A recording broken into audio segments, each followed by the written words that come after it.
All right. A couple days ago, I guess a week ago, according to these videos, Geoff Keighley and a couple other people got their hands on Judas, and they interviewed for like an hour, I guess, Ken Levine. So I would like to watch that interview. Actually, what's this to real quick? Because this is 2 hours. We played 5 hours of Judas and interviewed Ken Levine. That sounds similar to this. So let's just pop into the IGN, because I know that this is the Geoff Keighley interview. We're gonna watch this whole thing. I'm excited. The BioShock franchise is one of my favorite franchises, and then Infinite is my favorite game. You are the frog in a pot. So excited to see. So I'm really excited for Judas, because they've been radio silent for like 10 years, give or take. And don't worry, YouTube is dying. Thank you, YouTube. Give it a moment to load, I guess. You are the frog in a pot. Just give it a moment. Thank you, YouTube. Let's quickly, I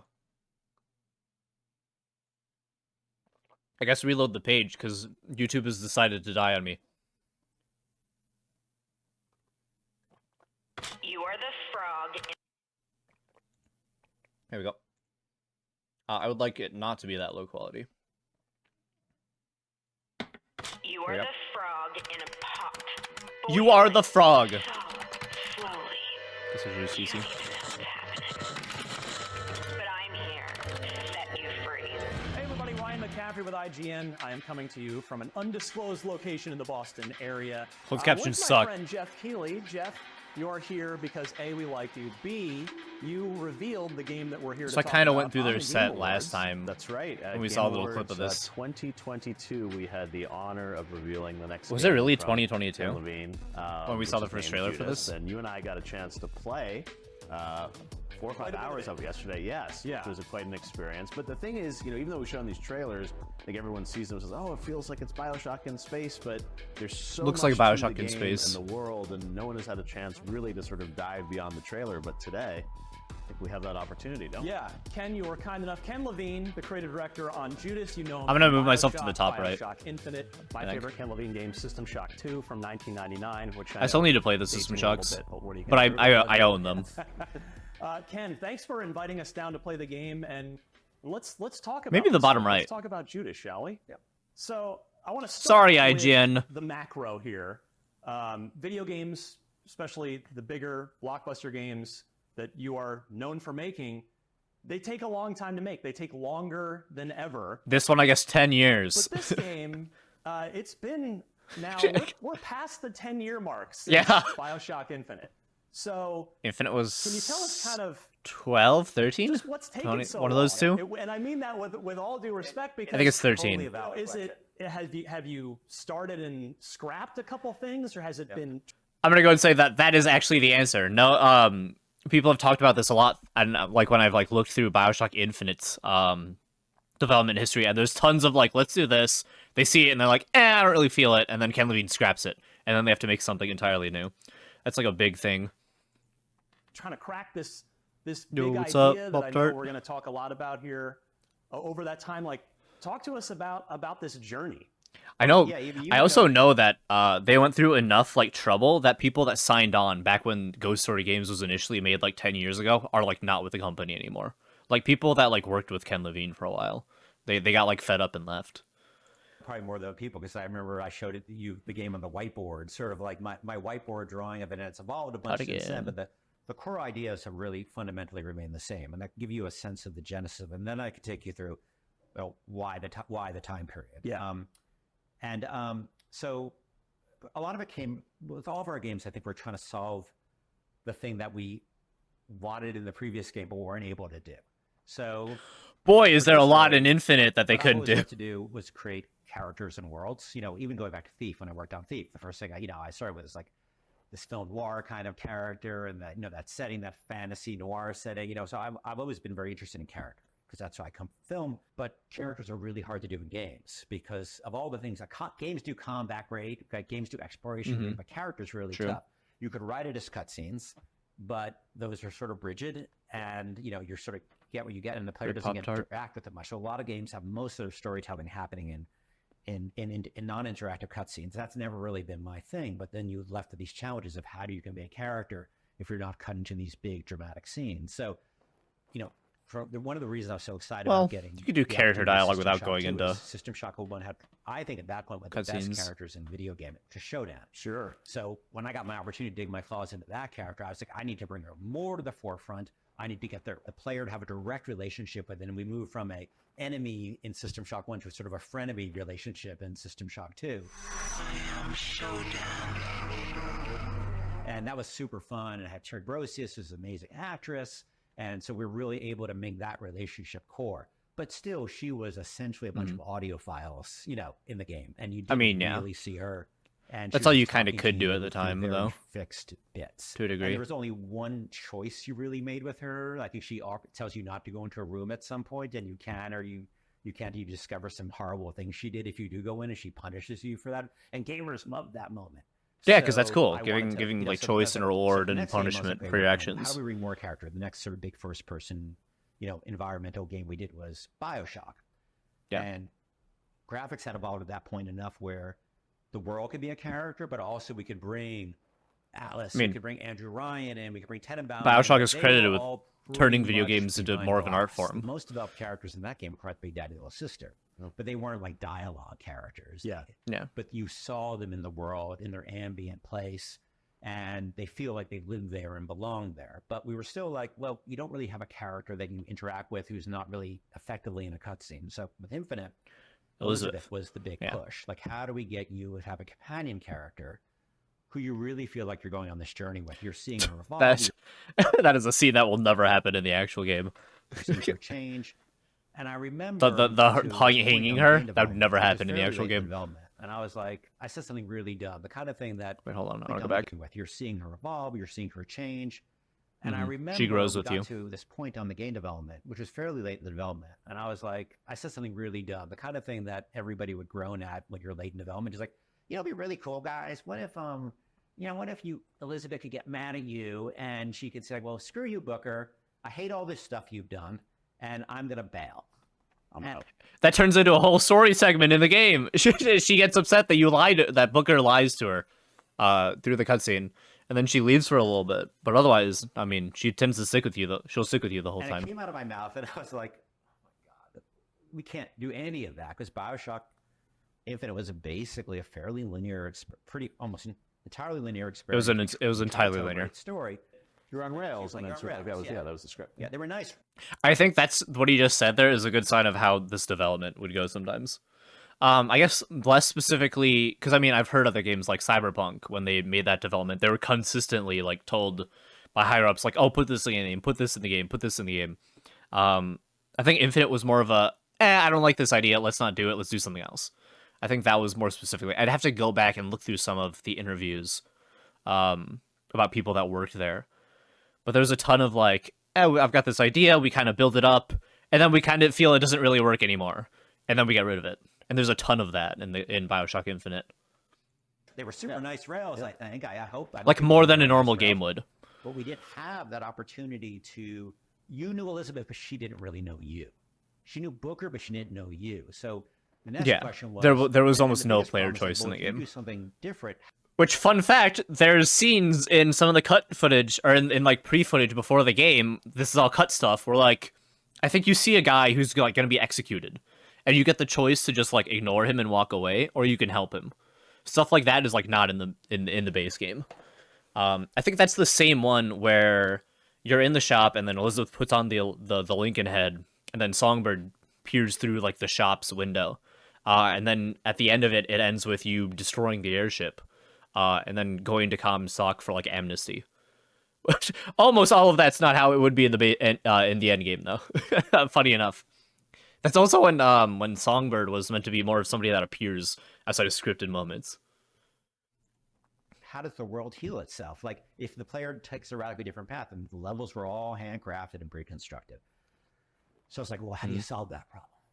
And I went and I had to think about it. And I ended up doing a talk at GDC. I think It makes me wonder if they ever got the chance, would they go back to like Infinite, and they'd like, or like one of the, I mean, realistically, probably not. These Ken Levine seems more as like, all right, let's look for the next project. But I wonder if they'd go back and like remake it and then sort of shove in more of the ideas they had to turn it into more of what their original vision was. I know that they ended up having to like shift the whole game because it was supposed to be like a way darker thing, but they just couldn't, like, technology for building a world just wasn't there yet. I think 2014. Too many polygons. Lego, Yeah, right? yeah. That was what it was called. Yeah. Yeah. And the metaphor is basically like Lego. It's you've got a bunch of these pre-crafted bricks, right? Yeah.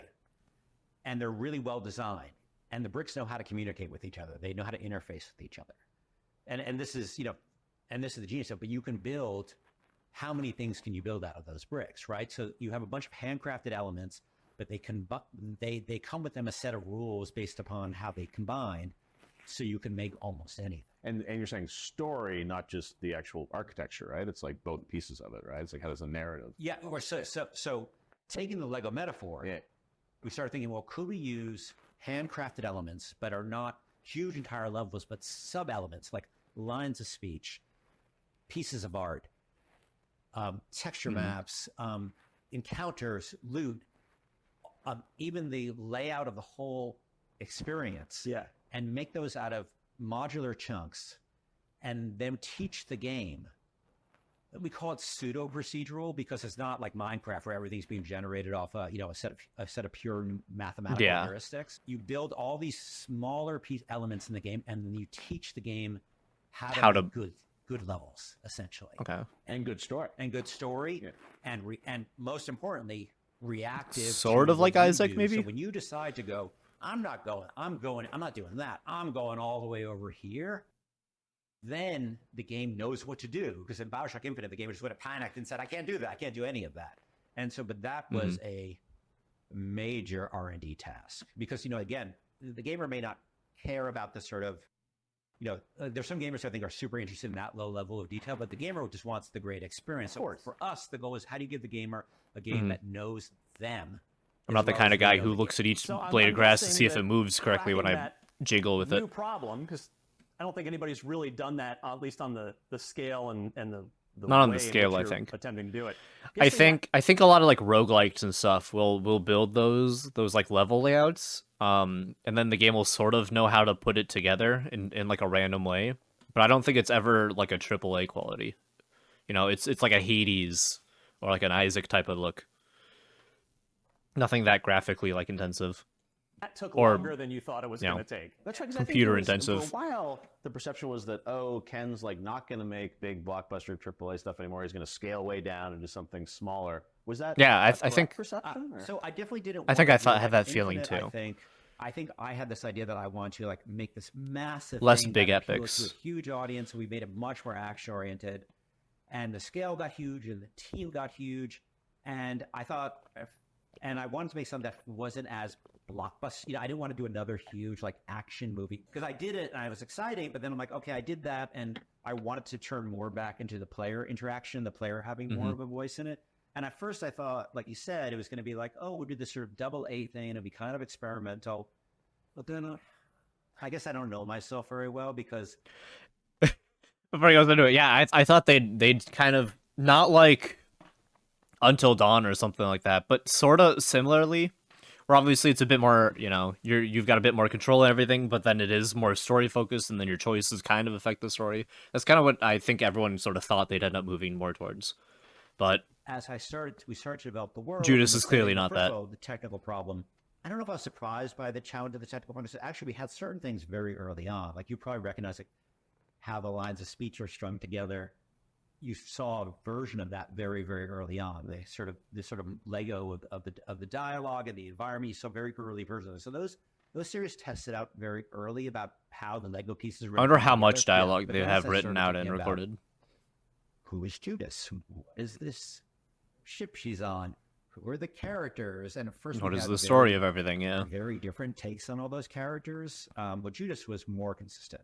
I started falling in love with the world, and I started seeing more and more opportunity to tell a bigger story, not a roller coaster ride in the same way as before, but more of a deeper player interaction driven world. But yeah, I guess it kind of scaled. I mean, to me, having played it, I mean, it feels like it's as big or bigger than Infinite in terms of some of the set It does pieces seem and like whatnot. it's going to be longer than the 15 to ish hours that Infinite was.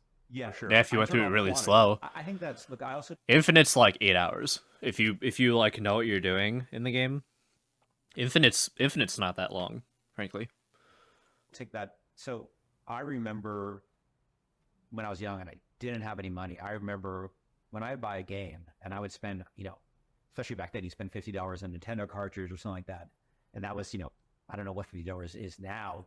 Back then it was a lot of money, and I'm working, 8-hour dollar an hour job. It mattered to me that game had a lot of heft to it. Another thing I think I was frustrated with my own work was that the limited amount of playtime you got out of those games too. Now you could pad something out forever, and that's I could have made collect 1 million, shot glasses or something throughout it. But, Collect all the that's not voxophones really an or organic way to manage that. I did want to give the player an experience. Entirely single player oriented. no Kind glove, of like no the games nothing. I came up with. You'd buy a game, you'd get the game, and you'd play the game, and that was the it's personal experience. Yeah. Although we each have, we'll talk about it, I'm sure, but we also have unique personal experiences. Yes. This is cool about it. But not dependent upon needing an Beyond additional linear stream of effects. revenue and all those things. Yeah. Like, it's totally understandable. Like I totally understand because games are super expensive, but I'm lucky that Take-Two was willing. I would tell them, hey, I want to do a single player game, but no online component. No multiplayer component that's microtransactions. entirely focused on how can you make a single player experience different for every single player that plays it. Well, I got to ask on that note. I know some people probably don't super care about the business side of things, but Geoff, you and I have been doing this for a while. I'm fascinated by the fact that Take-Two has. I think it speaks well to them. They've completely left you alone for a decade. Like We watched I think this a lot of this developers, like a lot of first 2 companies, minutes, you'd have this been like next canceled 2 minutes. 3-4 years ago at this point, and you actually you're not under Most the developers, Shinkai yeah. banner, you're if not they under don't the have Activision release banner, like you're not under the Rockstar banner. You're results in your like own 3 little months satellite or for the like a 3 big years, studio. they're gone. So, one game, one label, basically. But I how think have you it's gotten he's Take-Two to just kind of let you know, do your thing trustworthy enough in uninterrupted for this long? the Take-Two has a long vision. They know that new IP is really important because you can only ride on existing IP for so long. They've got some amazing IP. You saw the GTA trailer. Sure. It completely blew up. People are still super excited, but eventually somebody, a company needs to be producing the new something new, yeah. the new stuff, and it's really hard, especially in AAA space with that kind of money, to do that. And so I think I had done enough. I'd been with the company long enough. I had built up enough trust by shipping a couple of big games for them that.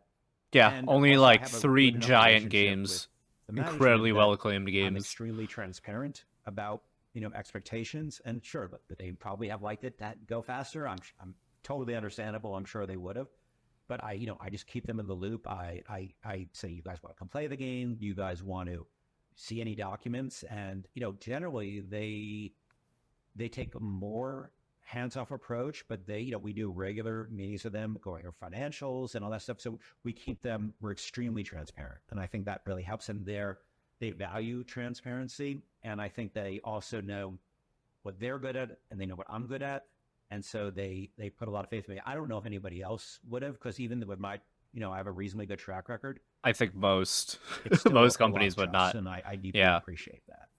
I mean, they must believe that you've got something here. I think that at this point, most other companies might say, all right, you can keep doing it, but we're doing all this stuff specifically now. If it was like an Activision game, I wouldn't be surprised if they forced them to put in some like online element or something. Some sort of live service battle pass crap. Just something. Because obviously they've shoved a ton of money into this game already. So it's just a way of making some of that money back. If it's been this long and they're still fully behind you, I mean, they clearly believe in you at this point. Yeah, I think they believe. They not only know the game, but they know what I'm trying to do with this this Lego thing. And because it's a different model of how to build these types of games on top of that. So I'm sure they see that potentially it's not just this game. We can also use that technology. We sort of built an engine of how to generate content and populate content in the game. Oh, that's cool. In a very different way than anybody's done it before. Part of it is This it's whole thing? your personal experience, but also That's new. imagine it's going We to haven't seen that yet. even more replayable as a single player game, right? And that's the thing I get excited about because we play a lot of these amazing single player games like, oh, I'm done, I played through the story. And I mean, not to give it all away, but do you imagine this is the kind of thing where when it's done, it's the kind of thing you're going to go through experience? Ryan and I will have a different experience that we'll talk about, but then I probably will want, do you imagine people wanting to go back and replay and have different experiences? Yeah, I with think the story? we could probably should talk about it in the context of the experience you guys had. Yeah. You know, we could talk about like your relationship with these characters, the big three. Right. Yeah. We should, probably Start just there. set it up about The trailers there's a lot in those trailers, and the funny thing was when we, I had come a couple years ago and seen and played some of it before we did the trailer, and it was the trailer. Like, people saw it and they're like, "Oh, it looks cool. Looks, high production value." We said BioShock in space. That's a great thing. We showed at Game Awards to the creator of BioShock. Everyone went crazy, but in that trailer there are characters, and it's so interesting. You said how this plays out. So maybe, I don't think you've had a chance to even just say, like, what is the setting of this game? Who is Judas? Like, give us a little bit of preview, because then I think we can get into like our experience. But and it all ties into the narrative Lego thing too. We try to do things a little differently. Like an Infinite, we rolled it out with this huge event in New York. Yep. And it was just me showing video. Yeah. And they had a lot of faith in me. And I think we listened to our audience that are like, we don't want the flash. We don't want the bombast. We just want to see the game. So, as you guys know better than anybody, when we started This was a good way of doing it. I think this was a good way of doing it. I want you guys to come play the game, and we gave you a build in progress. It's not a E3 demo. We just I think this is good. Here we get some higher ups in the gaming industry. I don't know if trusted or well respected. I guess that's up for debate. But yeah, two people that are more well known in the game industry, have them come in, and then as they're talking about the game and everything, showing more footage and whatnot. I think that works really well. Just a giant chunk of the game, warts and all. Yeah. Because you just want to see, it's not finished, and so you guys encountered your fair share of bugs and gray boxes and stuff like that. And this is not, it's not not to spoil anything, but I don't think it ties to the BioShock world. This is a new world, right? It's an entirely new world. How experience, and we knew when we showed the trailer. Until Elizabeth, portals in the last hour, and then it's something else. Your thing, and we did this. The other trailer That'd be recently nuts. at the Sony thing that people are gonna not see. Well, okay, we see it's another. Oh wait, that was cool. Wait, you get like a gonna- crossbow type of thing. That's cool. And then obviously the three family members can help out. Not see. Well, okay, we see it's another cool world. And, hopefully cool world, cool characters, cool art style. But we had to keep our mouth shut about what makes it so different. Right. So who actually is Judas? Yeah, that's interesting question, because we want to do something a little different this time, because in our previous games, BioShock Infinite and BioShock, you're sort of a character who ends up in these places through happenstance, and without too many spoilers, you a stranger to those places, and you get the opportunity to learn about them at the same time the players learning about them. Where in Judas, you're born on this colony ship that's going from a dying Earth to Proxima Centauri, which is it's a generational journey. It's a multi-generational journey, and you're actually born on the ship into the society. And so we have this interesting challenge of, you've got a backstory in this place, you have a history in this place, the characters in the place, and you fall into the shoes of this person who's completely central to the story, and actually is the person who caused the events that caused the collapse of the ship, as compared to like Rapture, where you're coming into a place that's already. So the ship has collapsed, or what? Like, what's the state of it? Yeah, when you come, when you wake up, it's like I saw the beginning of the game. It's like in BioShock where everything's fucked. Literally, by the time you arrive, human being potentially alive in the universe. And you start the game, and curious to your experience, you start the game. Well, talking because you said you're born on a ship, but then I remember, one of the first things you see in the game is you kind of look over and you're sort of like a Westworld kind of thing where you're being printed out. Or We have footage of it that's probably playing right now as we're talking. So you say born on the ship, but you're kind of reborn, or what is like? Are you you said human? Yeah, it's like you're a. My brain says the Vita So chambers. there's this technology called reprinting on the ship, and that's the promise they have, because it's a generational journey. Like, how do you get people on a generational journey if you're going to die in a fucking spaceship, in the middle of space? Because they have this technology, which is untested until the very first moment of the game. It's theoretical, called reprinting. Now, it's basically You see 3D printers, right? Imagine if you could map the human body down to the molecular level, And you could 3D print them. had a sophisticated enough. You even see they're printing organs now. Human organs. They're printing pretty simple organs because you're basically There's a making lot of stuff. copies of organs. Very rudimentary There's a lot of copies stuff organs. going on in these. If you knew, and you saw the crystal in Judas's hand, right? Of course, yeah. That's a recording device. The what? And you saw the crystal in Judas's hand, right? Of course, yeah. Hold on. I want to see what specifically he's saying. The crystal? Organs, but if you knew and you saw the crystal in Judas's hand, right? Chris? Of course, yeah. That's a I don't think he's saying crystal, but it sounds similar. The Christ or something. recording device that's recording your molecular state at every second of your life. It's a huge data storage device.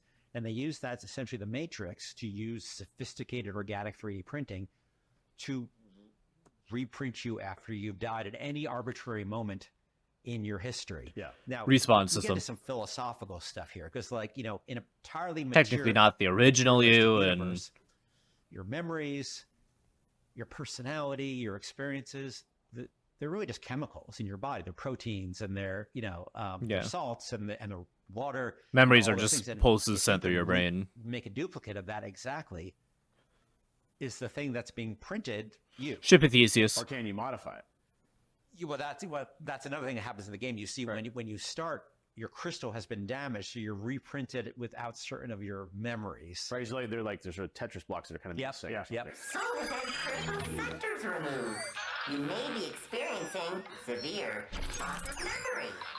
When you start the game, Interesting. So I guess you know throughout the you game we'll probably died. grab some You of actually those. learn that right away. So you're being printed back from the dead. So for a brief period of time, there was nobody alive on the ship. And then part of the journey is discovering what happened to you. Because you're missing some of this, but you know most of your experience. You know most of your memory. You know these characters you're interacting with, the big three. You have a long and detailed history with them and a very contentious history with them. But you've also coming back and you need to get off the ship because, as I said, it's a sinking ship story. The ship is in an asteroid field. It's orbiting Proxima. You can't get down to Proxima. That's all Judas wants. She needs to get off the ship before it sinks. And the ship is actually dynamically sinking through the course of the game based upon these asteroid fields that you have to deal with as you explore the surface of the ship. And the ship's getting more damaged and getting more dangerous over time. So sort of some missions around are making sure that the ship doesn't fucking. I wonder if there's multiple endings then, based on like how much of that stuff you deal with. If there's an ending where it's just everything gets fucked, because the ship like crashes down on the planet, maybe. But every time you die, you can be reprinted. And who's reprinting you? Is that the ship reprinting you, or someone is choosing to reprint you? It's you'll. I don't want to do too many spoilers, but you'll find out. Originally there was basically they have enough juice. It takes a very rare element which only appeared as coming from a meteorite on Earth, but they think it's abundant on Proxima. To do that printing process, they had enough for one. And for some reason, which you find out, Judas, and she's called Judas for a reason on the ship. She is probably, as you can tell, the least popular, most hated person on the ship. You are the the outcast, the Judas of the ship, the traitor to the mission, as they call it. I was going to say Proxima, I assume who's it's been the biggest problem. she's I forget if it was said in an interview or Geoff said it, but that she reveals that like everyone is a robot. So it fucks everything up, I guess. I think is what For some what it was. reason, you think the most desirable person will be printed. For some reason, the ship printed the person who's the biggest outcast on the ship to try to solve this problem. J stands for Judas. Because the tagline I remember in the first trailer was "Fix what you broke." Yes. I think. Yep. Yeah. So the inciting event as you go through the experience, early learning, you probably have seen it. You can get hints that Judas is the one who caused you are the one who caused the collapse of the ship, and figure out why that is part of the experiment. But very early on, I don't want to stomp on your guys' experience. You get a sense of who she is and her role on the ship and what people thought of her. On the Frog ship, and why mask. she's called the Judas. What's the penalty for treason, boys? But the narrative then really gets further driven, and it maybe not primarily necessarily, but maybe equally driven by, you've already mentioned the big three. Which were in that first trailer. Yeah. And we should talk about those You kind of characters see them, and but you don't actors really and know that. anything Yeah, you've specific. got this constant push and pull of make one At the time. happy, to the other two get mad, side with one of them, and one of them gets mad, one of them's like saying, okay, cool, I'm glad you did that. So there's this tug of war that's going on that kind of ties into it absolutely ties into the narrative Lego thing you're talking about. Yep. So, and they're projected into the world. Yep. Right? Yeah, you find it early on. Their physical bodies have been destroyed by an asteroid strike. You actually get to see that happening. But you got to start by just telling Who are they? everybody Yeah. who they Who are. are they? Like I said, from the trailers, we don't know who they are. So you can see them up there. Yeah. They were the people who were running the ship. They all sort of had a different department which they ran. Tom on the left was responsible for like safety and security on the ship and making sure everything went smoothly. Looks like it, yeah. Nefertiti, Dr. Okeke, or Nefertiti Okeke, was a world famous biologist who is responsible for keeping people alive on the ship because life in space is really complicated. You may have heard of I think there was a twin who was in the International Space Station, and he came back from space with his genetics altered enough because being in space that he's no longer effectively a twin. Wow. With his twin. Damn. Because his cells are mutated. I mean, space, there's a huge amount of problems. Also, life, they don't know exactly what life on Proxima is going to be like. We don't really know, even now, like with sophisticated telescopes and everything, they have guesses about what planets are going to be like. So she's got to deal with the problems of keeping people alive in space, keeping people alive on Proxima. So she's responsible for the health and welfare of people on the ship. And Hope is responsible for sort of she's everybody's best friend, everybody's counselor, everybody's shrink. And she's also the ship's matchmaker, because as you probably learned that Matchmaker. family and matchmaking and romance is extremely different on this ship. And she is. Well, takes a if they got to very keep the heavy human hand in race that. And what going. happens, and Judas is involved in this. Judas reveals to them and then to everybody else that they're not people, actually, they're robots. They didn't know that. Nobody on the ship knew that. And that I think Jess said it revelation in one of causes the them earlier to video all we go through watched sort of a different, a couple each days of them ago. goes through a different kind of we existential learned it here. crisis. And the whole ship collapses because as the leader figures collapse with this new knowledge, imagine being told, none of, Ryan, Geoff, none of your achievements are your own. None of your accomplishments, none of your memories are your own. That just sends them down a crazy spiral, all three of them. And that's Judas did that. She discovers what they are. She exposes to the world and to them what they are. And that is one of the things that causes the collapse of the ship. Your mission has failed, Tom. The flesh was not meant to survive on Proxima. Now, there's still room for you in the mission, Neffy, I swear. Don't you ever call me that again. And so you now have to, when you're on this sinking ship, you also know that the only way down to Proxima is through this asteroid field, but a human can't pilot that ship down to Proxima. So you need essentially one of your three worst enemies who have this, they're machines. So they have, picosecond reflexes and ability to use LiDAR and all these other things to navigate the field. So they need you to get down to Proxima because they all have a different vision of what the future of the mission, what we call capital M mission, the future of getting humanity to Proxima is. They all have a different vision for it now. They were a family, essentially. Okeke and Tom were married, and Hope was their adoptive daughter. So they have a family that used to be together. Now they're all broken up at loggerheads with each other. And so you're negotiating with the three of them. They serve a similar role in some ways to Elizabeth. That they're these companions you interact with the world, but their opinions Sort of are constantly shifting and constantly changing, and the world is reconfiguring. I was gonna say moral itself compass in a to way, account but for your relationship with them. Don't you speak to her like that. Or what, Dad? Now, you listen to me. Hit the bricks, Tommy. Child, I am telling Hit you. the fucking bricks. Are you helping? If every time you help Tom, you're pissing off Nefertiti and you're pissing off Hope. Every time you help Hope, you're pissing off the other two, and they're constantly in this sort of this conflict with the three of them, but also learning about them, building friendships, and imagine being stuck in this situation in a lifeboat with your worst enemy, and having to learn maybe the things you thought about them, the assumptions you made about them, Or, like, weren't implanted entirely in true. you. Maybe you get to learn about what they had to go through, their challenges in life, and how they became such a thorn in your side and you became a thorn in their side. And it's really a journey of discovery. Please do this for me, Judas. Help me end this thing. But you're not going to have that relationship with all three of them in a single playthrough.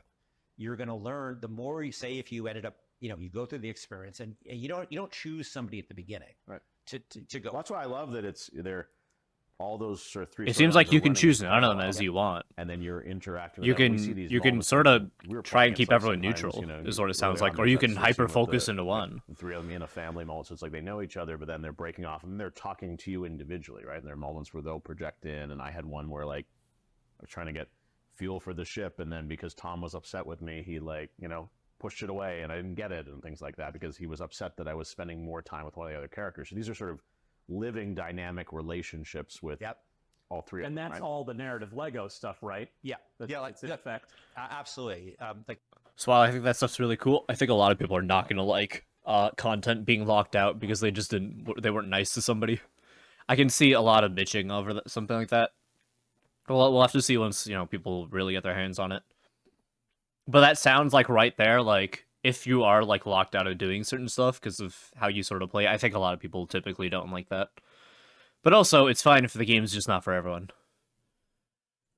the moment he described, you know, if they're pissed at you, there's a whole range of actions they can do to Sabotage punish you. you. Yeah. They sabotage you. Were trying to get fuel to get around the surface using. There's a. We can talk more We'll talk about it in a minute. Yeah. how you navigate the surface of the ship. You have the ability to navigate the surface of the ship and choose where you go. It's a very non-linear experience, but you were trying to get fuel for your craft, and Tom was pissed at you, and I'm sure he warned you ahead of time. You keep doing this shit. And I really needed that fuel. I went up to the station to get the fuel, and then he like literally knocked it away. Breaks it, yeah. And that's all those moments basically out. You know, once you get Okay, past. so if it's not like, oh, we're in the area and he like locks the door and it's like, well, you're just fucked. Okay, but if he's like actually interacting with the world, then maybe it'll piss off less people. A couple of hours or so, all that stuff is dynamic. Those scenes can happen anywhere. You know, and there's tons of those different kinds of interactions. The dialogue can happen anywhere. They appear to you. Their physical bodies have been destroyed by an asteroid hit, and part of the challenge, you have to find backups of their physical bodies so they can pilot the ship, and they're appearing to you as holograms right now. But they can appear anywhere. They're not like in cutscenes. You know, you don't have to watch them in cutscenes. They will appear wherever you walk, wherever you look. That's like you're not stuck because you kind of keep traveling through, and they just project as you walk. You don't have to sit there and watch the scenes for the most part. They're just appearing to you. They can even appear with each other. That's and cool. Argue, That's nice. And argue or discuss things with each other. And again, because they're not pure enemies, they still love each other, but they're at loggerheads in this situation. It's a broken, you know, they have a sort of a broken family story. But to what you're saying, the game, all those events, and then we have so many of these different types of events. I think of it as like notes and chords. So like these individual events, you know, whether it's Tom getting mad at you, or sometimes you'll be in a fight and, you know, Nefertiti will pop up and take over control of a turret and start destroying your enemies for There's you Hope because you've doing been it. helping her out, and she really appreciates There's your that. aim. Or you're stealthing around and you think you're being really stealthy, and Hope's mad at you, and she'll show up and say like, hey, she's over here. And that's not a cutscene. That's not a bespoke situation. Those are all dynamic moments that the Lego, you know, that's a Lego concept, right? Her breaking stealth for you, or her helping you with stealth, right? You know, all these things, you know, depending on how they feel about you, those things can happen anyway. I think it's cool. And the whole world really makes you see sort of with think about basically your interactions with them sockets and your where relationships with them. you know, whether it's a piece of furniture, whether it's a poster, whether it's an encounter, whether it's treasure, whether it's one of these moments where they directly, whether it's dialogue scene, these can happen anywhere. And what the most interesting thing is, they combine in completely unique ways, because all these things are like Lego pieces. So they're not a chunk of content we're loading in. It is tiny little bits of things that can mix together. I remember I mentioned notes and chords a minute ago. So I think of these as notes, but it kind of sounds like, more specifically, I guess, like you've got like your timeline, and then like the game and you moving through the timeline are like set in stone, like normal video, and then sort of like they're projecting on like little additions to videos and stuff, you know, like little like visuals and whatnot. That's what it sort of sounds like. What is a core, right? A note is a series. It's a series of notes, and the sum is greater. The whole is greater than the sum of its parts. The chord harmony is another thing like that. And we come back to the theme of harmony many times. That when you have all these little Lego pieces, you know, they're not very impressive, right? you know, our Lego pieces are more impressed by Tom showing up and breaking any machine anywhere, you know, or doing one of his other things.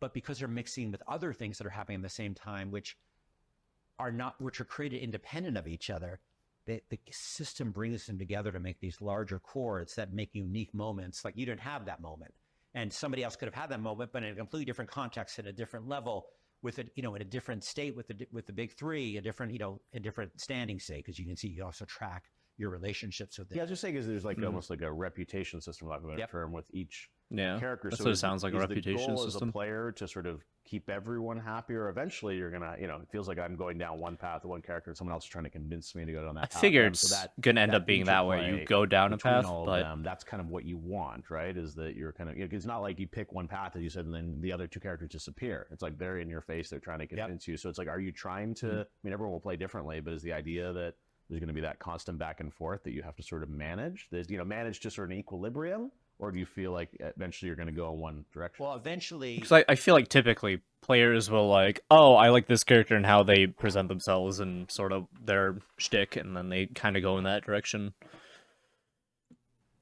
I won't say too much about what happens, but late in the game, you can't keep that up forever. You can't keep everybody happy. Eventually, you gotta make a choice. You gotta make a choice. But we want to give the player the opportunity to facilitate them taking their time with that, playing one off the other. And the game knows, like, if you're really behind with Tom, he might show up and give you a bribe and say, hey, if you go over this district, I'll give you a great reward, but stop working for Nefertiti. And he'll also know what you're doing for Nefertiti, so he can reference the specific thing you're doing. And that's right, because they do seem to all have kind of total knowledge of what's happening, right? I mean, if they're all sort of in your head, is what it seems like. They're paying pretty close attention, and they're aware, and they get frustrated. You know, in the same way, you know, you're still out there, you know, playing, you're dating, right? And somebody wants to get, you know, they all want to get married, and they're getting frustrated with you, and eventually, you know, people won't wait forever, and you'll find out what happens. What happens is pretty intense down the road, but we're not. Yeah, that's something we want to save. You know, when we were playing through, you kind of go through, you know, not to spoil too much of it, but you sort of go through, you know, learning about Judas, and then you start to meet these characters, and you first meet Tom, right? And you kind of introduced each character and their stories, but then very quickly, as you said, it starts to get more dynamic, where we should probably talk about the map too, right? That sort of overall. Yeah, we'll get to that, because there's the whole, you know, what I'm hoping that we're accomplishing here is trying to paint the picture for people of how this really kind of builds past BioShock. Yes. You know, because like you said, that's more of a relatively on rails experience. All of both BioShocks, you know, all three are pretty on rails. These big three, and the motivations and the sort of tug of war back and forth. So it's not, you know, we've seen procedurally generated levels. Like, I'm a big Diablo fan, and Diablo's been procedurally generating dungeons for 25 years.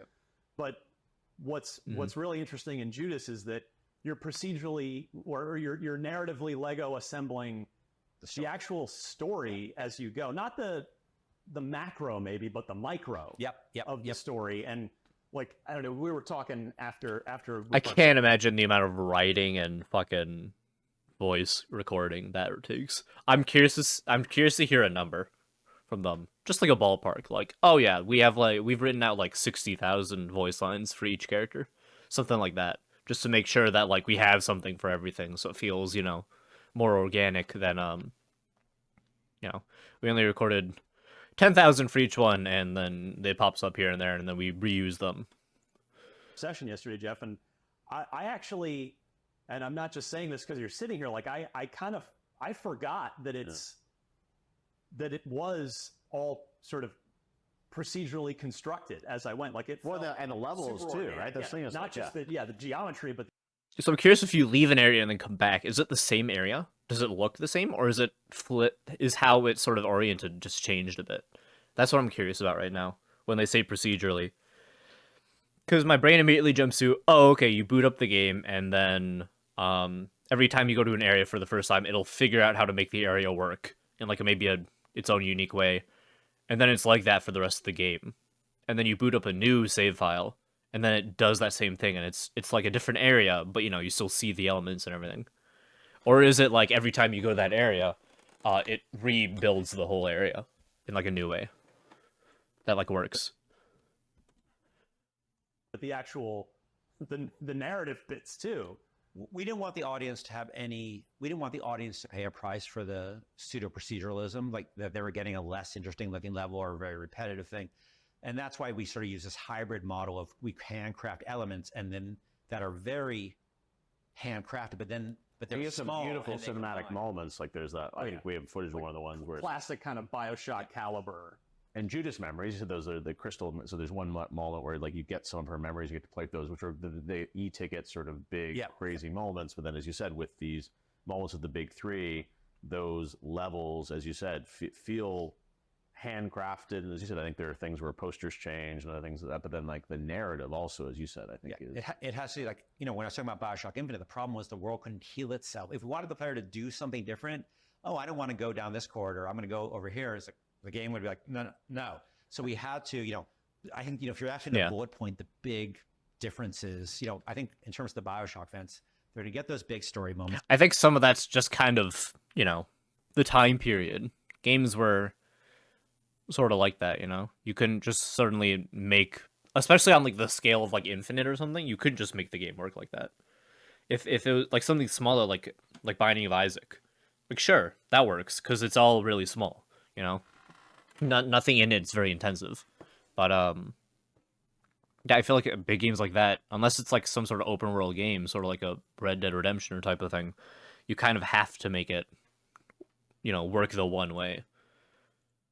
So I'm sure, like, you saw like the drop ship sequence, and you try to go down a process. Even then, Red Dead the typically, field, works that way. Very big moments, but then, and those are more bespoke. But then, as you go onto the game, the story becomes massively reactive to you and massively dynamic, and you're going to have a very different experience, and you're going to have. But I think that we didn't want the player to pay the price for any of this, so that we wanted That's I smart. think what people expect out of us. That's big. A really detailed world that feels lived Which in, feels looks like it already. feels purposeful. Like a society that's thought through. That's not just like, the evil. There's a reason all empire this or exists overlords, here. blah, blah. Yeah. How did this? Why did this sort of dark, fucked up world evolve? Like, was it just somebody was evil, or was there a series of necessities, about life in space that led to this kind of terrible situation where you're at the bottom of the barrel of this culture? People expect that from us, and we wanted to do that in an environment where the player's fingerprint had a massive imprint on their experience. And that's, when you ask about why 10 years, that's a large part of it. About 4 or 5 years of that was just R&D of the rudimentary technology to allow for that. Because I don't want to ask the player. I gotcha. I think originally I was sort of like, well, it would be an experiment. But I was like, well, for our fans, they want to have one of our kinds of games. But I want to give them something where they're a much greater driving factor. And that really, you can't fake that. It really took us to go rethink. That just takes the amount of how we time make and effort games, into it, yeah. Build, we have a modular environmental decoration system, a spawning system, treasure, loot, narrative beats, interactions with the leaders.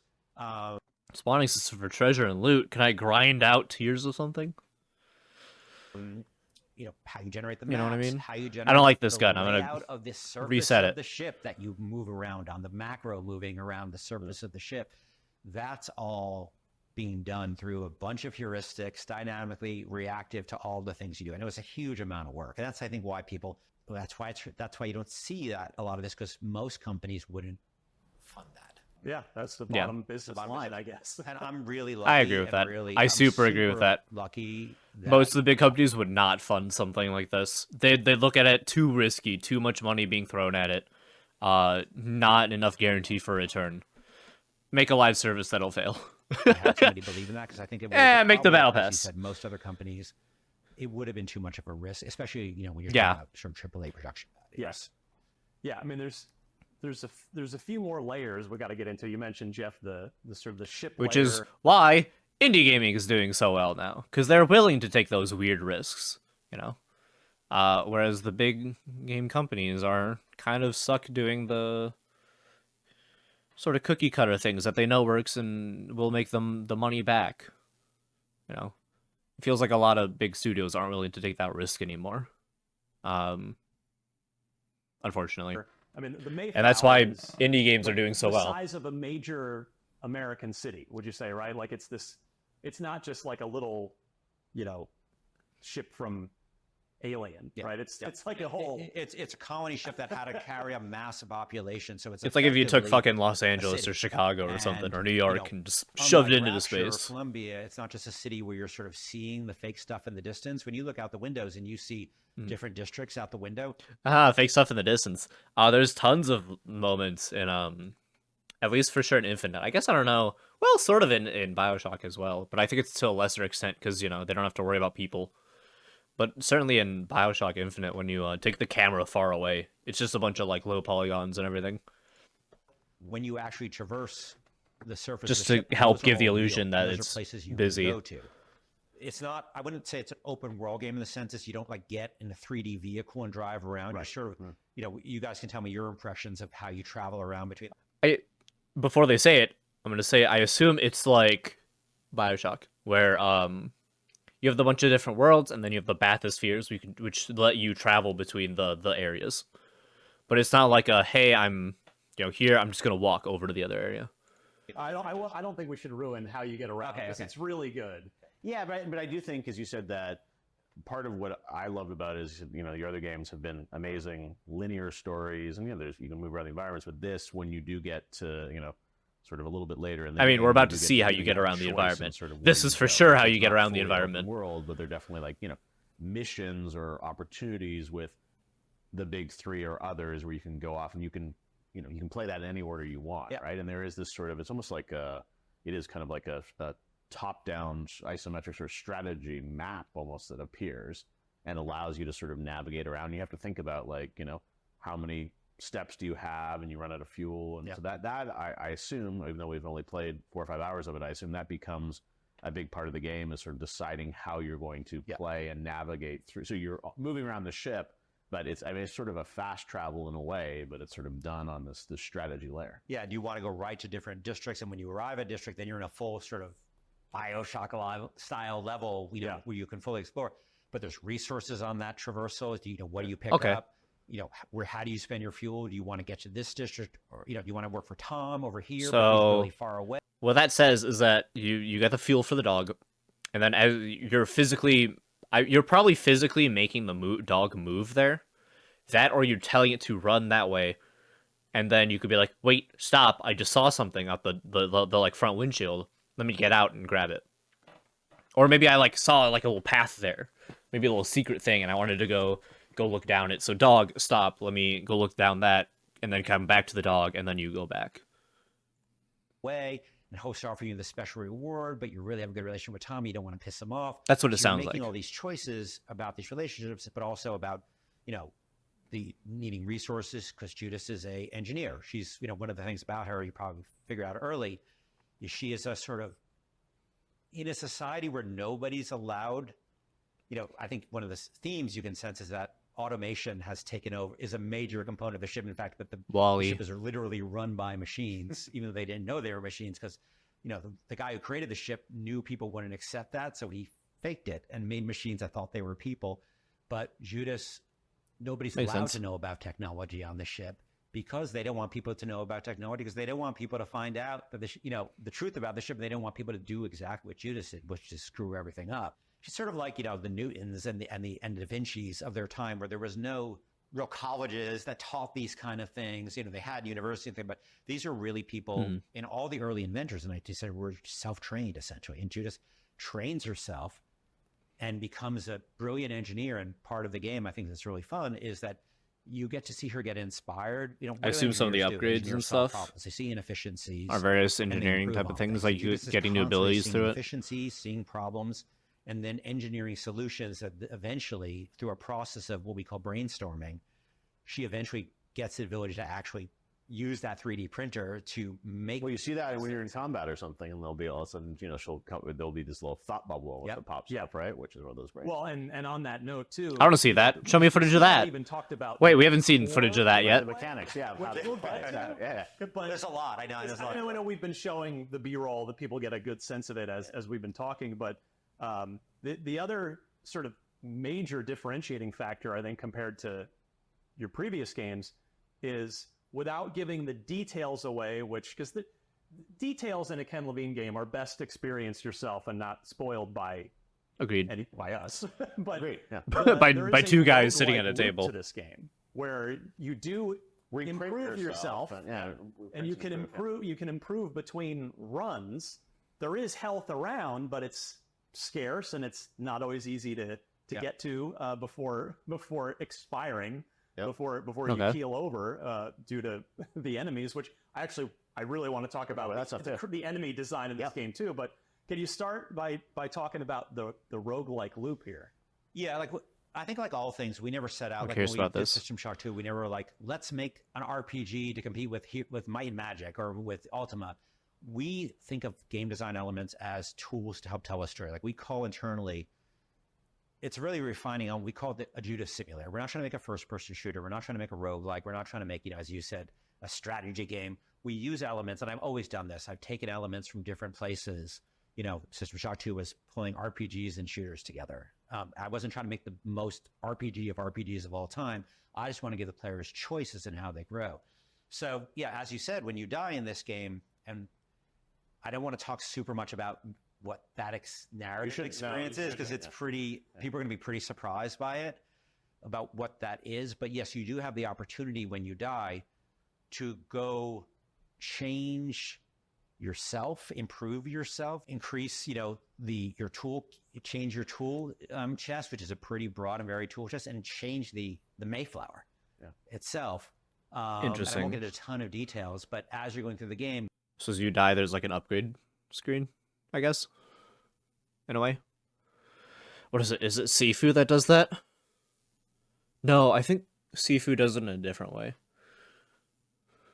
But yeah, it sounds like when you die, there's like an upgrade screen that pops up, and you can upgrade sort of your character and everything. That's what it kind of sounds like. I assume it's not that simple, but that's based on what he said. There's a lot, I won't say too much, but there's a bit of game development in the game. There's a bit of that vibe in the game, and I don't want to say too much. With the modifiers, they said when you basically can reprint yourself back in the Mayflower, but you can modify elements of you and other things as you sort of go back in for that next run. So Is it like if you combine like getting cyberware and cyberpunk? How in cyberpunk you go to like the Ripper Doc and then you get the bits. Is it sort of like instead, let's say you died out in the field and your Ripper Doc comes and picks you up and then he just starts shoving new shit on you, but technically you decide what you want on you? Maybe. And so, we use something kind of like that at Ghost Story. Like we try to fail forward, so you're learning death is not the end in Judas, right? You get reprinted, and you get reprinted better, and you're earning resources, as you play to do that reprinting. And it's not like everybody does the same thing. You can, how you improve yourself is, you have resources based on your play style but I guess resources upgrades in somewhere, right? I felt it was very much sort of an upgrade screen where I was kind of deciding how I was going to, portion my points, right?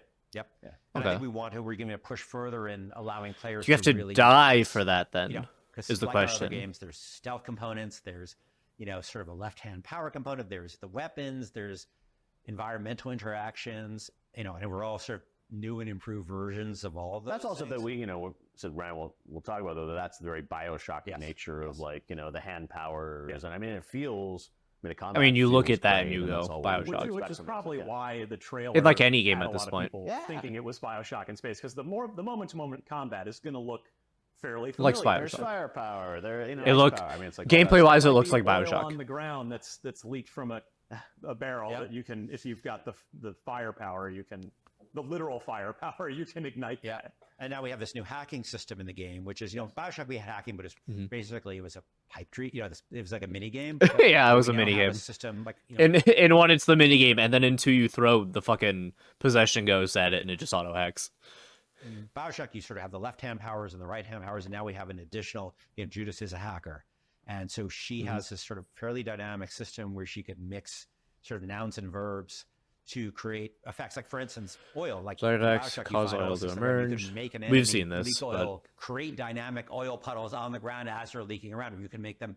You can infect them with viruses. I don't know if we have that part in the game yet, but infect them with viruses, and they will And you make some socialize with each other. suicide, You can yeah. instruct them, and they'll go play cards with each other. And When you Oh. find them all, you want to hack and then just destroy. Not that part. I thought he was gonna go. Oh, the footage right here. Not. Hold on. I don't know if we have that part in the game yet, but infect them with viruses, and they will socialize with each other. You can instruct them, and they'll go play cards with each other. And When you find them all, you Like wanna distract hack and each then other just so destroy you can people. stealth sort of easier? Hack in, it sort of pauses the game, and you get to kind of put together your mixture. Choose their of what the behavior. hacker. at Yeah, that exactly. point. Yeah, whether it's aggressive or passive. Yep. That's And- cool. And they can do things like terrify each other. Like, one robot Terrify? the other ones would be terrified them and running away, or be terrified of their enemies.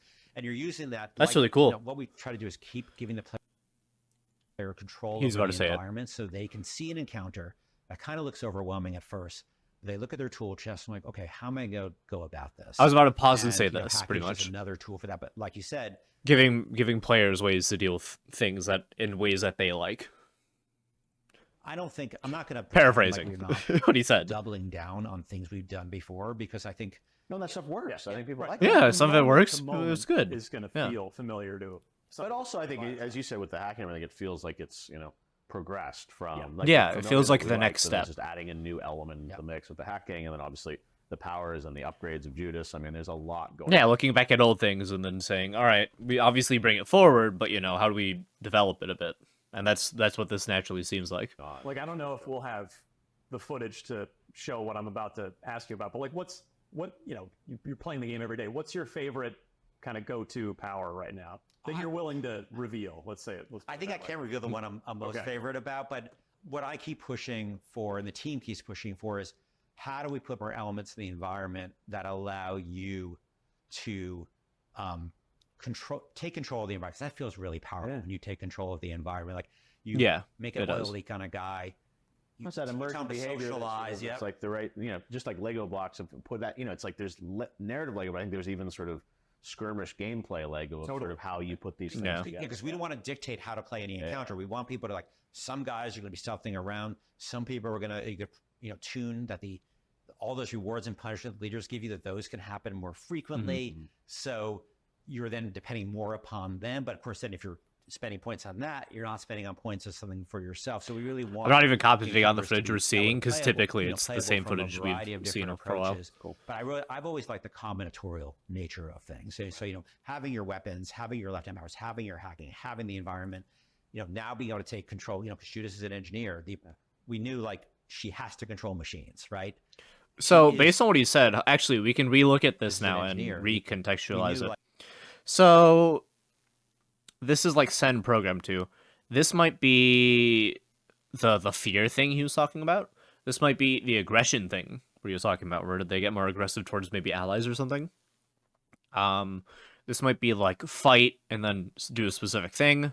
And then he mentioned playing cards with other characters. Maybe that's what this is up here. like, she has to. And then there's organic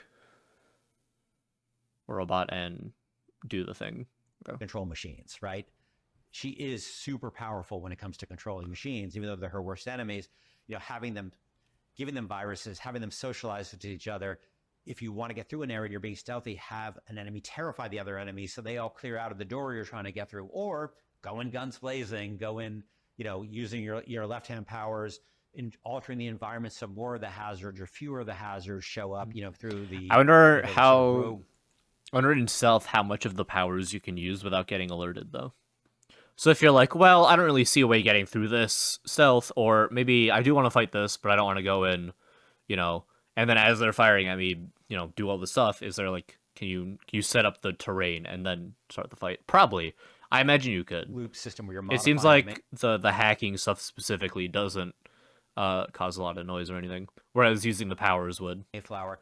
We want to give the player tons of inputs into the experience, so it doesn't ever feel like, and you guys probably had conversations about the deltas between your experience, so it doesn't feel like you're playing the same game, Jeff's playing. Right. I mean, then you layer in the big three, and then you have moments where even like I was in a Nefertiti level, and then Tom pops up and tries to bribe me to come over because he's going to give me a shotgun and this other thing. So it's like they're trying to convince you, where you're going to go next, right? So that's what I love is that it's not just sort of there's a gameplay level and then the narrative happens. It's like you're blending that all. As you said, we're even in in combat, and then after that combat on one level, it's like one of the big three shows up. So I love that the narrative is getting layered into these sort of gameplay skirmishes. Yeah, we try not to alternate between gameplay and narrative. Sorry. Oh, I wanted to get into because I love. I wonder if that means that they can come up and start talking to you while you're busy doing with it, and you're like, not now, I'm busy. That'd be funny. Creature design in this game. I want to ask Geoff what your favorites are, because for me it's the deputy and the dentist. Deputy super. So Dentist looks cool. Hopefully we've got footage of it, but so the deputy is like a malevolent BoJack Horseman that's coming after you with a long rifle and gets real mad and will charge and Fun for the headshots.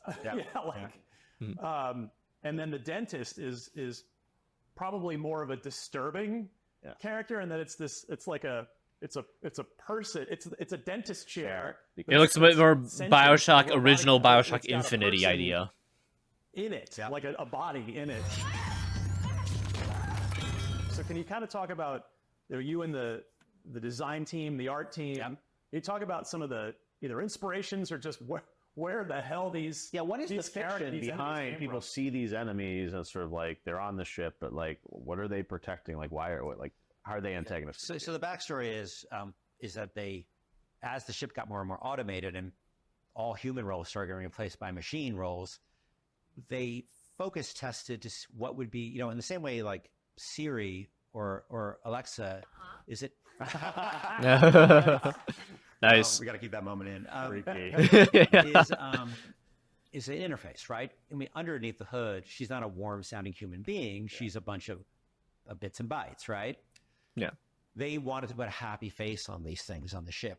Back when the ship was normal, these were all serving humans. The dentist chair was a dentist who would, a chair that would, had legs basically that would walk around and show up when it's time to get your dental work done, and you'd get your dental work done. What would the deputy do? Yeah. Well, you'll find out later there are some elements on the ship that revolutionary elements and elements that weren't happy, and some other strange, more terrifying Keeping the law. elements that became a threat to the society.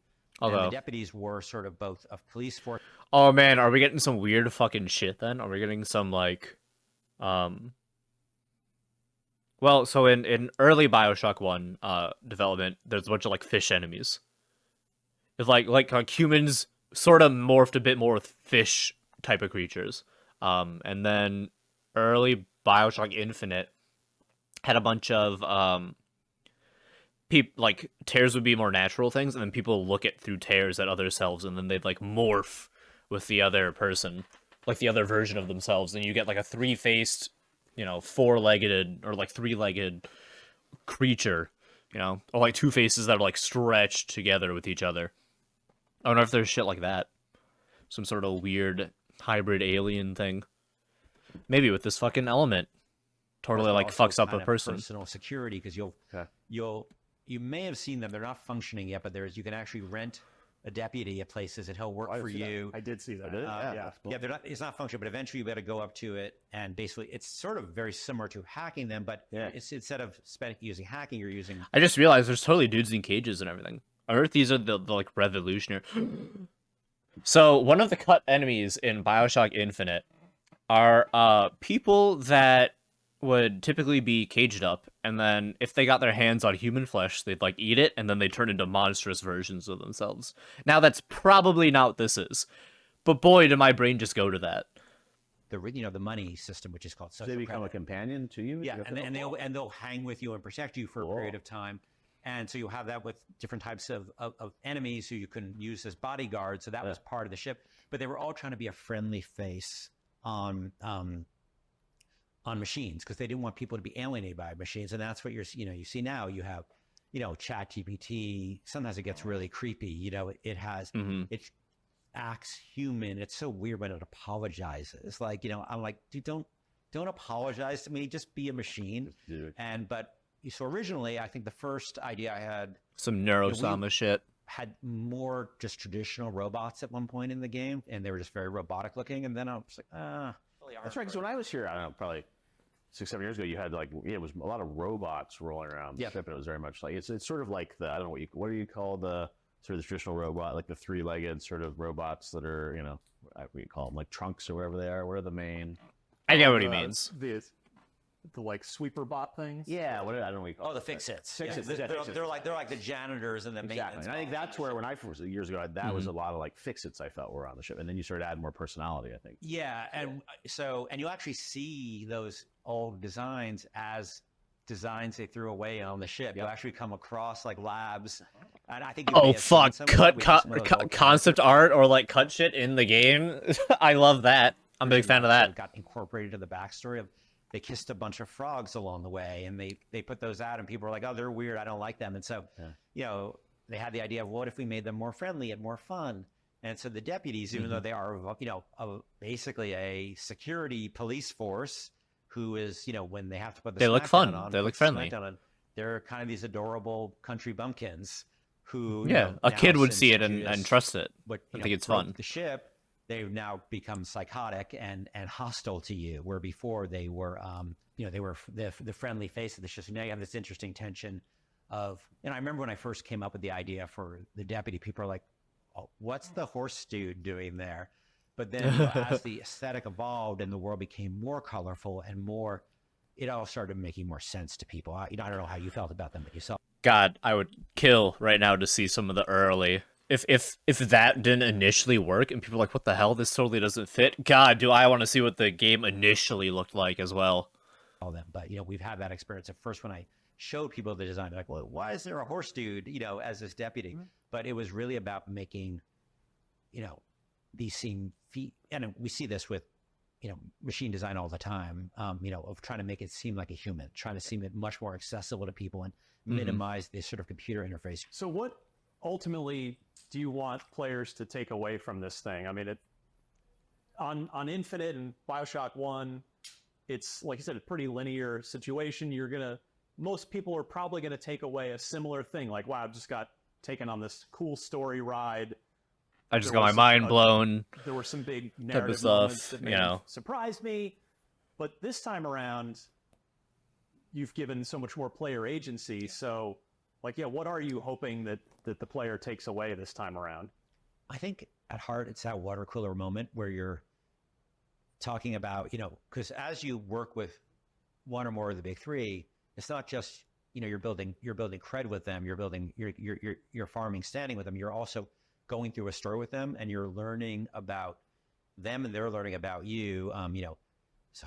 They all have, and you're learning about their backstory, and you're getting to know them in a way. I don't know if you've ever had the experience where somebody you've been hostile with in the past, you sort of get thrown into a situation with them, and you try. Often you overcome those. There's a lot of suppositions you made about people, and even especially when you've been through a really bad thing with somebody. If you ever have that experience, it's really tough because you're angry, and these people, Judas and these people all have a long history with each other. Judas was their biggest pain in the ass and a threat to the entire survival in their eyes of the mission. And literally, if the mission fails, it's the end of human civilization. That's it. Earth is dead. If Earth is dead and this mission fails, it's game over. So there's a lot of tension. I don't know about the frog stakes are heads. Incredibly high. I think I'm that's so the first curious time about we've the frog really- heads. Sort of the fate of the universe. We don't tend to make games like that, but we also at the same time want to make it an incredibly personal story. So not only do I want you to have those divergent gameplay experiences you described, but he'll be talking about Tom, but he hasn't played much with Tom, and you'll have gone to the end of him. And I want to be, he'll say something about make certain assumptions, not knowing him that well. And you'd be like, oh, you need to. That to me, like even like the old, harvesting little sisters back in BioShock, it's like that idea, was very linear, but like to me now you've taken that to another level where it's like you're going to make, it's like make choices that I think will impact, say a little bit about you as a player, but also impact the narrative, which I get or my excited position about, that, and how things are going. Like Ryan like loves story-based games. They've always, they've been incredibly rich and detailed, but somewhat linear. And to me, it's like the idea that I would, I don't typically replay single-player games. Yeah, I often right. I'm not. don't. They're not that they're. It not takes me a while replayable, before I'm but- sort of people willing do, to dude, replay Game them Plus and all typically. that, but to me, it's like, hey, I've had that experience. I kind of know that story, and it's done. And to me, it's like the idea that I'm going to play this, but have a richly detailed narrative experience. But I could, If I'm gonna like replay a game, it's gonna be a couple years after I played it, so I kind of forget it. What happens with BioShock, right? It's like, oh, what if I, go and do, do something different with Little Sisters. How does that impact the story and different endings? But it's like, to me, the idea that there's not just branches, but he said it's how do you build those Legos in different ways? And even, me and Ryan can have a different experience when we play through, but I can have a different experience if I play through 3 times and do different things, and it's vastly different. You're not going to know that much about Tom if you kind of ignore him the first time or don't do that much. And it's not that linear where it's like I can go, look up a walkthrough. It's like, if I make these 3 choices, this is ending B versus ending A, right? And I feel like so many of those games have always been like, oh, there are 5 endings to this game. And it's not even one story, because you may have had the experience of this concept called mudslinging, where if you're working too much with somebody, another one of the big 3 is going to come in and say, let me tell you something about them. And you go through a whole journey.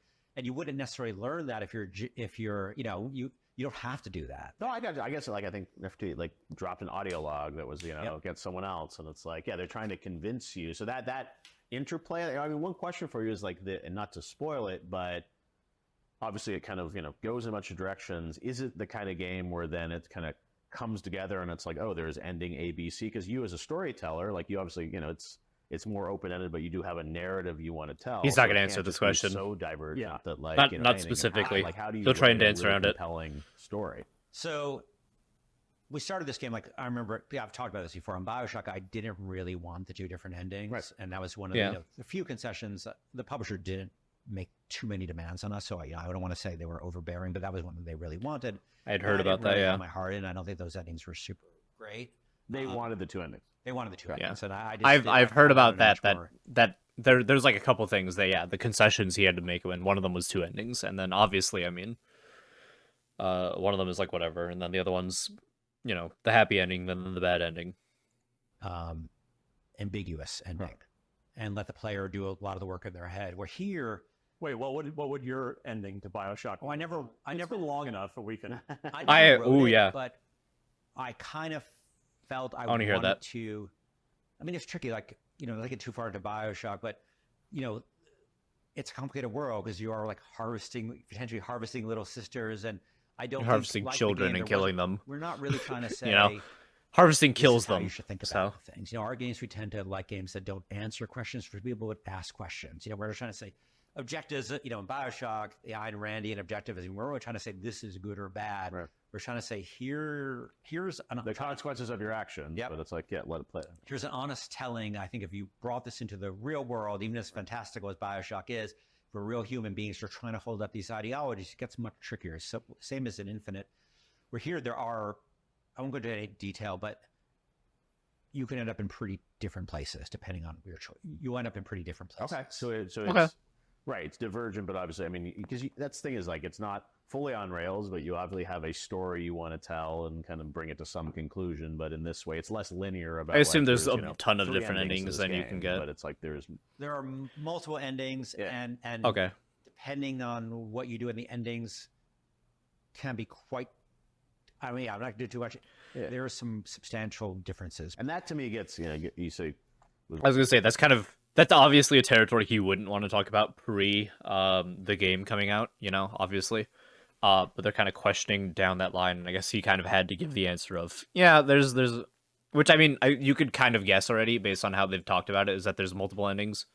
But I guess, how different are the endings? He said that you can do multiple different things during the endings.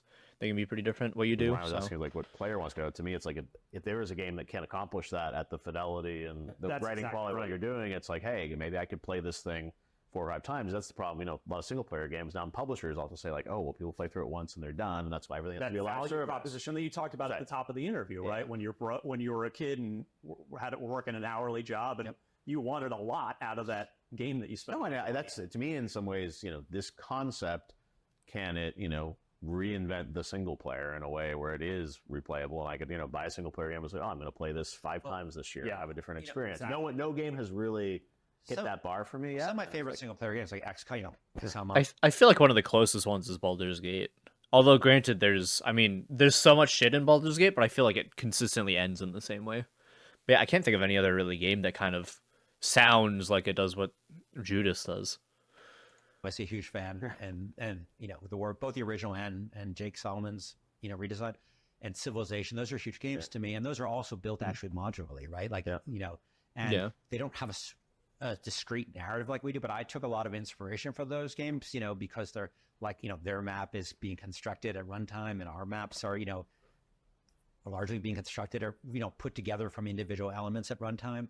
The ship is different every time you go, you die and come back. It's, the ship layout can be different. Oh, okay. Well, there you go. That and- answers one of my questions earlier. If you die, the ship can decide to change. I wonder if that's a narrative thing or not. I wonder if that's because enough time has passed on the ship that it sort of refigures itself, or if, I don't know. I assume that there's a narrative reason for that, as opposed to just, we felt like doing it. So we drew a lot of inspiration from those types of single player games, but it's hard to put into narrative, as you can see, because that's why it took so long. Because how do you do that with a coherent narrative game that feels like it's from the same people? And then with the technology you have at the time, sleeping epic and not just sort of like a generated story to you, right? Because that's what's hard. And you being such a good writer and all these characters and stuff, it's like that. There's life to it, so that's what I get excited about. It's been selfishly as a player, it's been a bummer not having a Ken Levine game to play for the last 10 years. But after Agreed. having the privilege to play a bunch yesterday, as we're recording this, we've already experienced things that we talked about. We're like, well, we don't want to reveal it because there are definitely Ken Levine things that are happening in this game, plus a lot more we haven't even seen yet. So it is good to have you back. I know there's no release date yet. Still working on the game. There's a lot there, though. I assume it's next year. I assume it's probably late next year is when this game's going to come out. It seems if they're at a point where they can play like 5 hours of a build, it's probably next year. It's probably later on next year. At most, early 2026. I mean, that's because we played, 4 or 5 hours, and it's like it was clearly a lot. And I will say, even though the fact it's been in development for as long as it has, it feels very modern. And I mean, people see in the footage, the visual fidelity and the gameplay. It's not like this thing. It's like, sometimes you see games. It feels like it's 6 years ago. It's very modern. It plays really well. It's been in development for so long that it feels like a product there of its time. Is incredible. And just to know that, we talked a little bit the Judas quest line, which is another whole thing. And, we got a little bit of a hint of that, but I think I feel like even though we played 5 hours, we have just scratched the surface of what this game is. I would agree with that. Yeah. That's why I think it's got to be your biggest game ever, right? Oh yeah, I mean the content. Yeah. Oh yeah. Content pool just based on what we hear, it is large, but also testing a game where that's not linear, that has so many states. I don't envy the game difficult. testers. So that's another challenge of the game is how do you test it when the sort of different Lego pieces are coming together differently. It feels like, obviously this might not be the best idea, but it feels like you just have to shove this in as many people's hands as you can, and then they just have to report every fucking thing that happens that feels off. Everybody's recording the same fucking 2-hour demo, and then you just sift through it. This is obviously not the best way of doing it, but making sure you get all the bug reports and everything for everybody. So it's quite tricky, but I would have, ideally I would have, for many reasons would have liked to ship more games. 10 years is a very long time. It's a big chunk of my life. It was 10 years ago. Got my dog 10 years ago. I'd had that with the dog for 10 years, and at the end of the day, we can't make something that feels old, especially at the price point. We have to make something that feels modern. It feels fresh, feels new, delivers on new things, but also delivers on what our audience expects of a rational or ghost story game. I know we should let you go, but you just touched on something that I've asked a few developers this, and I think the gaming industry is such a young industry. You've been in oddly it for a enough, while, yeah. and you're still a relatively young man, but you've also been doing this for a long time. Do you think about your sort of game development mortality in a sense of how many more games, it has taken a while on this one. Do you think about how many more games you have in you and whether you ever want to retire, or if you're just going to keep making your art until you physically or mentally can't do it anymore?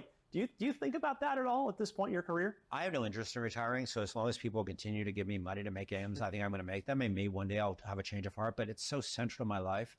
It is outside of my family, my wife and my dog. and my friends, and it is really where I find meaning. And it's how I express myself. Like, I'm not like a guy on Twitter with all my opinions and things like that. I express myself, and I'm very fortunate. Yeah, he like that never tweets.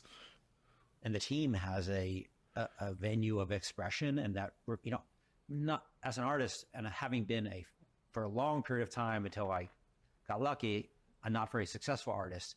Most of artists struggle in complete isolation, and nobody's aware of their work. So I'm always grateful. I come to work grateful every day that I get to do this, that I get to make games, that I get to work with creative people who inspire me and surprise me and amaze me.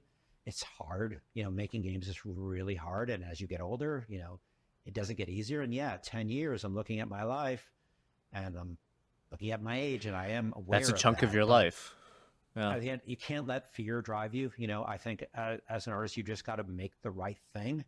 And but yeah, it's a long time. I do think that we have this system. The next game hopefully would be much more truncated period. I was going to ask, like, can you do? I figure that sort of obviously moving past this, they're probably going to try and do more games like it. And with sort of the technology and figuring out what worked and what didn't, I imagine it'll help streamline that 10 years probably down to like 3 or 4.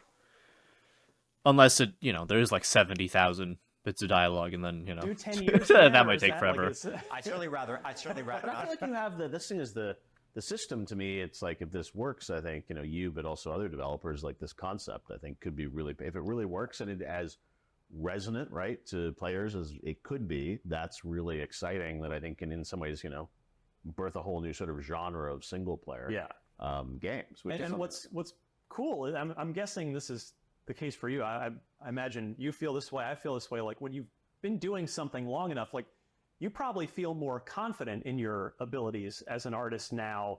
Where, like, do you think you could have even have attempted Judas 20 years ago? Probably not, right? I like infants who stagger around with incredible confidence and will walk into chainsaws or stuff. I'm kind of that guy. Like, when I did System Shock 2, I'd never shipped a game before, and I was like the president of the company and the lead designer and the writer.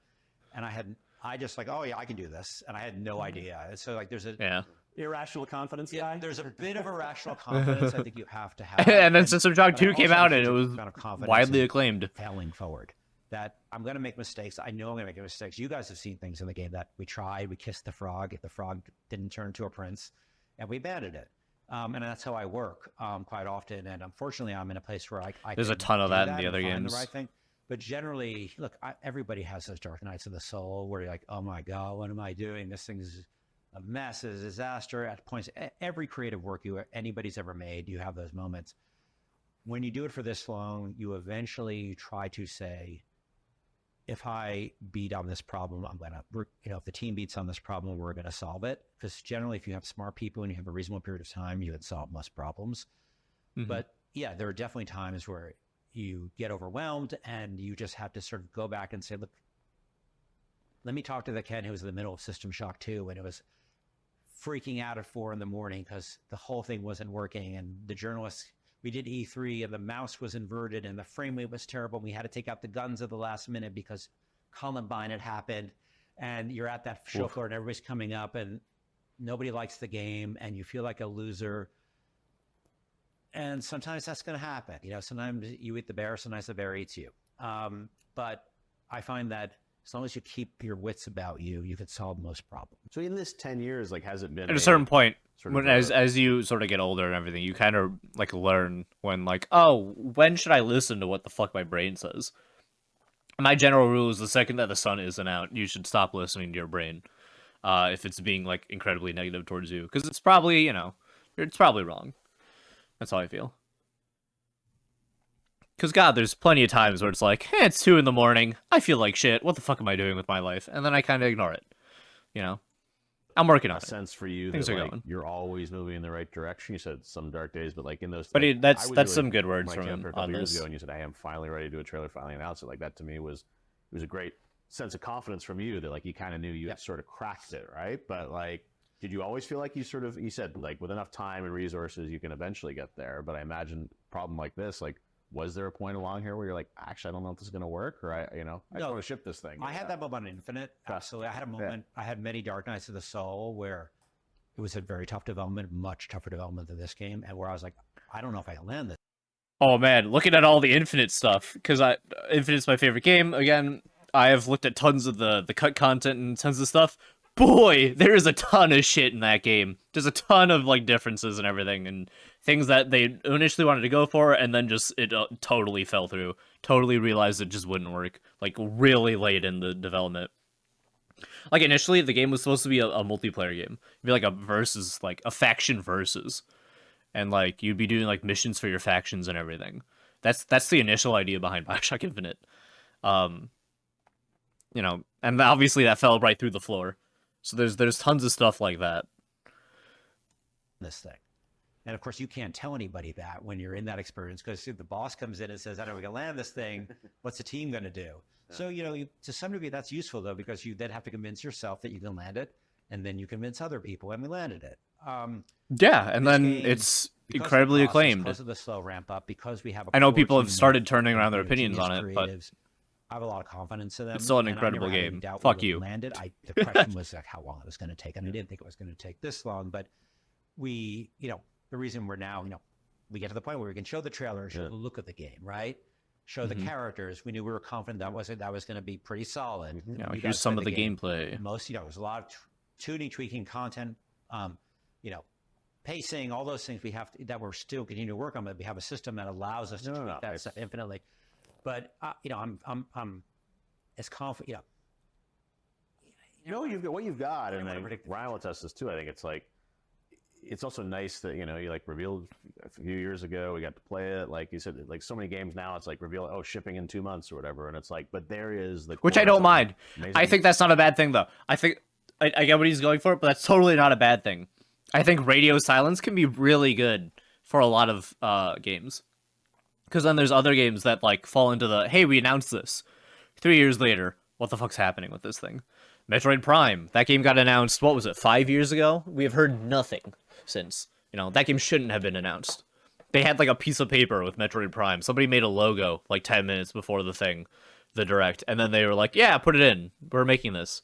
And look at it. We've heard nothing the whole time. I think it was Bayonetta 3? Yeah, that game got announced, and then we didn't hear anything for like 3 years. And then it came out, eventually, you know? I think totally not, you know, announcing. I think, you know, for certain stuff, yeah, announcing it early can be helpful. And then I think for other, I guess it just depends on the team and the project and everything and how you're feeling about it. But then I think, you know, announcing the game and then like, hey, it's launching in 6 months is totally a solid thing. Being like, yeah, this game's in a really good spot. We're confident. Let's show it off a bit. Start generating hype. Work still to do on this, right? But I mean, for me, again, since you explained this game to me on a whiteboard so long ago, I remember thinking, if this works, this narrative Lego thing, it's going to be awesome. But if it doesn't work, it's going to be Not so awesome. It's not going to be. This shit'll suck. It's not sort of a really resonant, high fidelity experience, right? Or something that's, you know, becomes too computerized, for lack of a better term, right? Where it just sort of feels like it's coming out of random. Exactly, and it's like it's generated, right? And it's like That that's was what the you do. majority. Generated content that has the heart and meaning of what you've done and the living world. And I feel like having played it, I'm like, yeah, this has all of that. Absolutely. Yeah, when you guys said to me yesterday, I couldn't tell when the sort of pre-baked linear stuff stopped and the other stuff began. That's the goal, because we don't want to put the burden on the audience. Like, okay, now we're in sort of pseudo-procedural land, so you're not going to get the experience that you're used to. We wanted. Hell, I felt like that way in Rebirth, Final Fantasy VII Rebirth. I was like, all right, we're in the open world section. They kind of want you to run around, potentially do some of the side stuff, and now we're locking in the story. I kind of talked about that during the playthrough, which isn't. I mean, inherently that's not a bad thing, but I don't know. If it's not what you're going for, then you know it's not what you're going for. A benefit for the gamer, and that is the majority of the work. Yeah. But then once you have that system and it works, you can tune things like pacing on a global level, you know, using numbers and variables, and collecting tons of data from players. And we do a lot of, we've been testing the game with, you know, friends and family and, you know, behind closed doors for a long time, getting that kind of feedback. And every round of testing, the games gets better And that's so I think what I am proudest of is the team is making the right decision. They're willing to listen to that feedback, especially early on. That feedback That's big. really hurt. It always Yeah. hurts for, but I've always believed in user feedback, and God knows how many games have died User after they've feedback. No released user's because they gonna won't tell you listen to what do. feedback. They're going to tell you what they don't like, and then you have to figure out, well, what is, and if What you is get something that they will like? enough people say they don't like something, okay, then what's the cause of this problem? That's the tricky part. And then you try things, and then you test it again. And I think we've had a very good rate of clearing problems, but then you unveil a new layer of problems, and you test again, and then you tweak things around. But because everything's not built as a one-off, you can tweak things like the rate of Tom's appearance, the rate of encounters, the rate of how mad they get at you for what you do. That's all incredibly tunable from central values. Yeah, so we can retune the game, retune the dramatic arc. We were talking about pacing last night, tweaking She pacing. shall be born on Proxima. Thinking about what events feel like big events, what events feel like smaller events, and looking at pacings for other forms of narrative. That's actually an interesting thing I was thinking about is like, in this day and age of, even though it's not a live service game, like patching things, updating things, like, do you imagine that you're going to be like tweaking values of the overall experience post-launch? Like, how do you look at that? Yeah, I don't want to make any promise of post-launch plans, but certainly as we lead up to That's launch, we're going to be looking at, use a combination. I don't want to bore your audience. We use a combination of, qualitative and quantitative testing. So we have all these analytics we can look at, but then you have people talking about their experience. Like, well, I got bored here, and it felt very samey here. And then you sort of look at your Lego piece and you say, well, what's going to make it feel less samey? Yeah. And making sure, what are the, like almost all movies have the same structure, like a 3-act structure, right? And if you look at the pacing intensity, it's almost the same across all movies. And that's what works. So we look at sort of traditional narrative forms. You're like, okay, well, what's wrong with our pacing? Well, you have to have a rising sense of tension. You have to peak your tension, then you have to slow things down for a bit. You can then heat it up again. And what element feels more intense than other elements? What element feels like comic relief, right? What element feels like these? And because we have a system, we build those elements, and we sort of tag them with how they fit into that rubric. And then we can tweak the game based upon user feedback. And look, ideally, you're doing A/B testing where you give one set of people a certain kind of pacing and another set a different kind of pacing, and then you see how they react, and you interview them and you talk to them, because you want to get something that feels really taut and really finely paced. It just takes a lot of R&D. No matter what your decision making, that's what's so unique about how you even test this, right? Because we go totally different divergent paths, and how do you make that Yep. Well, it's resonant. Yeah. Ken, you are attempting something new, and we That's appreciate the Jeff end of and that. I appreciate you inviting us Woo! down to play. That's it. just really cool. We were talking yesterday. that, Almost like, 2 hours on my end. We all deal in Recording reviewing that, games, reacting games to in this. different ways, and the fact that you just tribute to you and the team that we just got to play something, warts and all, and just talk with you about it, I think was so cool and honest with the us, but also the audience, right? Yeah, That this is absolutely. like, And this is Andrew just Ryan. what the I game didn't is. even notice Very Andrew easy Ryan to is build in here. A lot of big promises, and that's what we have. It's hard not to talk about the game for 10 years, because until things solidified, I didn't want to go out and I've been on long press runs before, and things change in the game sometimes. Mostly I wanted to talk to people who had. That's the worry about playing it, so really it wasn't me announcing it up too there early, with and why my announcing it close to PowerPoint or release my can be good. fancy demo that you can't touch. So I appreciate you guys, because I knew it was a lot of time. So I really appreciate you guys. Yeah, we had a great time. Ken Levine, thank you. Geoff Keighley, a pleasure. Thanks, Ryan. Everybody, Judas in the works right now. You will get to play it soon enough. Soon enough. Soon enough. It is getting there. And I wonder if they'll do a demo. lot more on Probably not, Judas on but- IGN as development marches toward the finish line. So until then, for everything in the world of video games, stay right here at IGN.